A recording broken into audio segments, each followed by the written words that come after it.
지금까지 만든 애니메이션은 상단 부분과 내비게이션 그리고 아래쪽에 스크롤이 됐을 때 컨텐츠가 배치가 되는 부분까지 진행을 해봤는데요.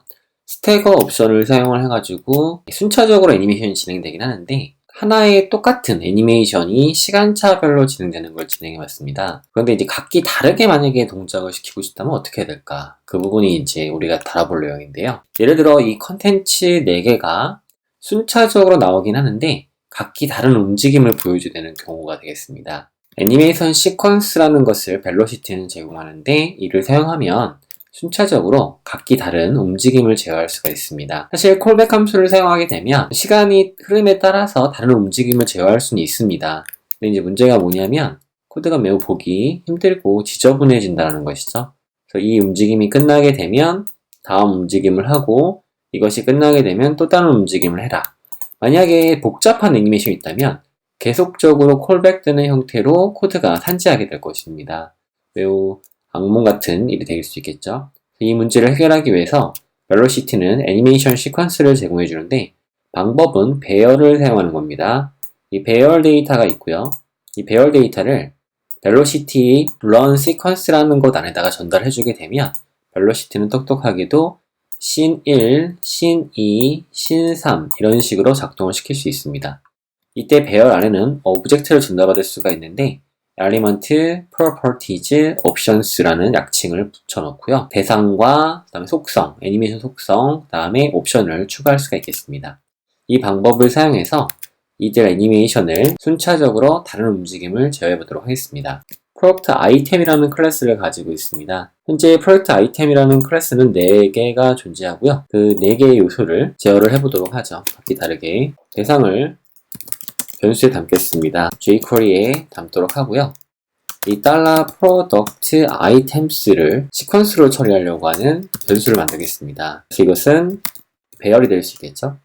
그리고 이 product item sequence 데이터의 경우는 $velocity run sequence라는 메서드에다가 전달시켜주면 됩니다. 이 내에다가는 이제 객체가 올 수 있다고 했는데 첫 번째 객체를 만들어 보도록 하죠. argument가 있고요. 엘리먼트는 $product items EQ 메서드를 사용해서 0번 데이터를 전달하도록 하겠습니다. property가 있겠죠.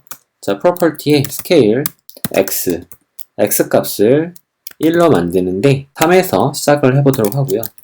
scale y 값도 조정을 해보도록 하겠습니다. 그렇고 opacity 값은 1이 되는데 0에서 시작을 하면 되겠죠. 여기까지 해놓고 잠깐 테스팅을 한번 해보게 되면 저장, 다음 페이지를 로드해 봅니다. 자, 지금 애니메이션이 되긴 되는데 되게 빠른 시간 내에 이루어지고 있죠. 그래서 옵션을 줘보도록 하겠습니다. 자, 옵션의 경우는 5라고 주면 되고요. duration 값을 초로 한번 줘보도록 하죠. 다시 새로 고침을 해보겠습니다. 그러면 서서히 애니메이션이 들어오는 게 보여지시죠? 이렇게 바로 적용이 되는 걸 볼 수가 있겠고요. 이와 같은 방법으로 각기 다른 오브젝트를 배치해서 애니메이션을 줄 수가 있을 거예요. 자, duration 값은 400으로 설정을 해보도록 하고요. 이 오브젝트를 카피를 해서 다르게 각각 배치를 시켜보도록 하겠습니다. paste 1번 데이터가 되겠죠? 그 다음에 얘는 scale 값을 0에서 나오도록 하고요.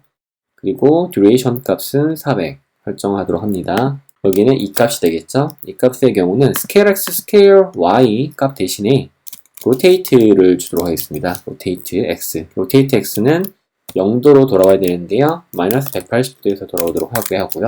opacity는 1에서 0 설정하겠습니다. 마지막 객체죠? 마지막 객체는 3번 값을 주고요. rotate y 값을 주도록 하겠습니다.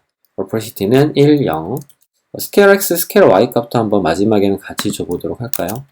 그럼 scale x, scale y 값을 보다시피 0.5에서 가지도록 한번 만들어 보겠습니다. 자, 세이브를 해놓고 결과를 확인해 보도록 할게요. 그러면 이제 장면이 1, 2, 3, 4가 순차적으로 진행이 되고 각기 다른 움직임을 보여줄 것입니다. 저 움직임 속도가 빨라서 저렇게 처리가 되는데 딜라이 타임을 조금씩 줄 수 있을 거예요.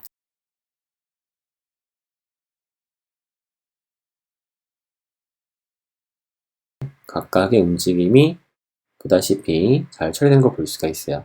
이 또한 스크롤 내렸을 때 적용시켜 줄 수도 있을 겁니다. 상단부에 애니메이션이 진행이 됐고 있고, 스크롤 내리게 되면 하단부의 애니메이션이 진행이 됩니다. 그리고 또 스크롤 더 내리게 되면 바로 이 지점에서 4개의 각기 다른 오브젝트가 애니메이션 처리가 돼서 처리가 되겠죠. 런 시퀀스가 작동이 된 것입니다. 런 시퀀스가 작동되는 지점은 이 부분에서 상단의 400 정도 위, 즉 음원 위에서 작동이 돼요. 다시금 한번 적용시켜 보게 되면은 여기에서 이 부분 지점이 이곳에 도달하게 되면 작동이 될 겁니다. 자, 음원이 도달하는 부분, 이 부분, 이쯤에서 작동이 되는 것이죠. 자, 이 부분에 완성된 코드를 보고 이야기를 나눠볼게요. 보게 되면 탭 핸들이 보이는데요. 이 탭 핸들 요소는 이 부분을 말합니다.